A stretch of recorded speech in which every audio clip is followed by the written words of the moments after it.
تو بندہ کون ہے؟ الکیس من دان نفسہ، عقل مند وہ ہے جو اپنے نفس کو قابو میں رکھے۔ اور اللہ تعالیٰ ہمارے حکیم الامت حضرت مولانا تھانوی قدس اللہ تعالیٰ سرہ کو درجات عالیہ عطا فرمائے۔ دو لفظوں میں انہوں نے اس کو بیان فرما دیا۔ کیا فرمایا؟ ذرا سمجھ لو، یاد رکھو، عمل کرنے کی کوشش کرو۔ فرمایا کہ جب کسی طاعت میں، طاعت کی ادائیگی میں سستی ہو، نماز کا وقت ہے، نماز میں سستی ہو رہی ہے مثلا، جب کسی طاعت کی ادائیگی میں سستی ہو تو اس سستی کا مقابلہ کر کے اس طاعت کو انجام دے، زبردستی کر کے اپنے اوپر۔ دل نہیں چاہ رہا نماز پڑھنے کو، لیکن اس دل کی خواہش کو پامال کر کے اور اپنے اوپر زبردستی کر کے اور اس کی خواہش کو ٹھکرا کر وہ طاعت انجام دے۔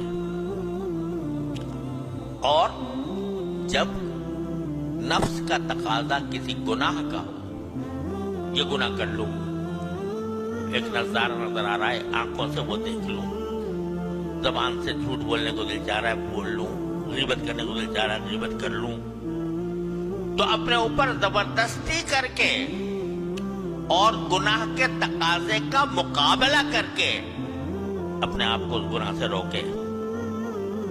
تو فرمایا کہ اسی سے تعلق مع اللہ پیدا ہوتا ہے، اسی سے تعلق مع اللہ باقی رہتا ہے، اسی سے تعلق مع اللہ ترقی کرتا ہے۔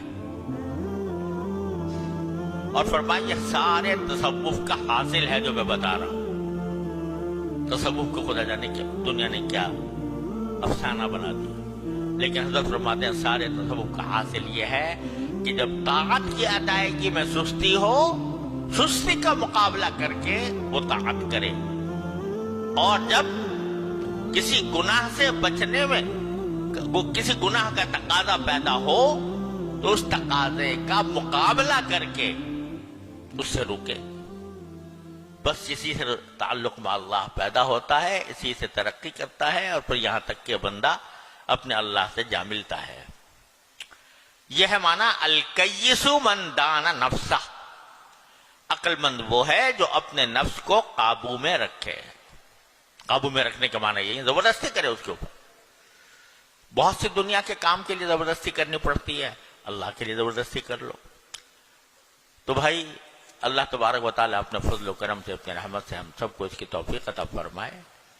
دنیا کا ہر واقعہ جو ہے اگر غور کرو تو آدمی کو اپنے اللہ سے ملانے والا ہے۔ اگر چشم بینا ہو، دیکھنے والا والی آنکھ ہو، تو اللہ تبارک و تعالیٰ اپنے کرم سے، اپنے فضل و کرم سے ہمیں اس حدیث پر عمل پیرا ہونے کی توفیق عطا فرمائے۔